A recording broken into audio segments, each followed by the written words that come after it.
This is CBS 2 News at 11.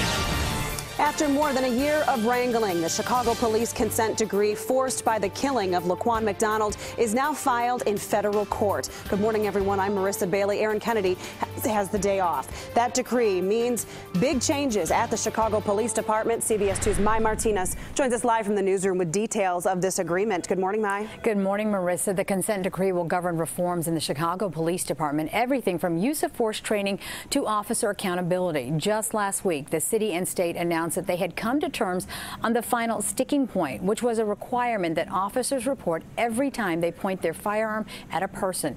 Just moments ago, during a press conference, Attorney General Lisa Madigan called this day historic. Today is an historic day for the city of Chicago.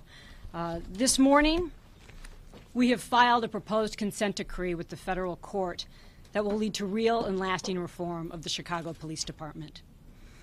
As you know, it has taken us over a year to get to this day, but it has taken our city a generation to get here. A similar consent decree was implemented 5 years ago in New Orleans, and the city saw a dramatic drop in police brutality complaints and lawsuits against the department. In addition to stronger oversight, the Chicago Police Decree is also meant to provide better training, support, and equipment for officers.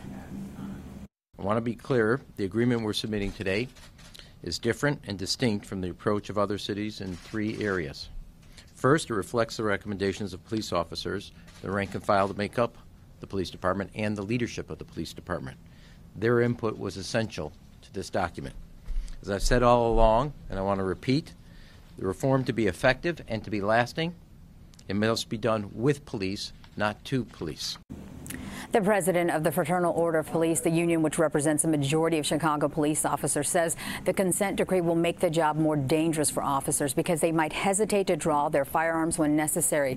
A short time ago, the FOP spokesperson said the union is continuing its legal fight to keep the consent decree from being implemented. If it does go into effect, training will begin in January of next year, but the requirement to document every time an officer points his gun or her gun won't go into effect until 6 months later on July 1st. The full decree is available online. Live in the newsroom, Mai Martinez, CBS 2 News. Marissa. All right, Mai, thank you.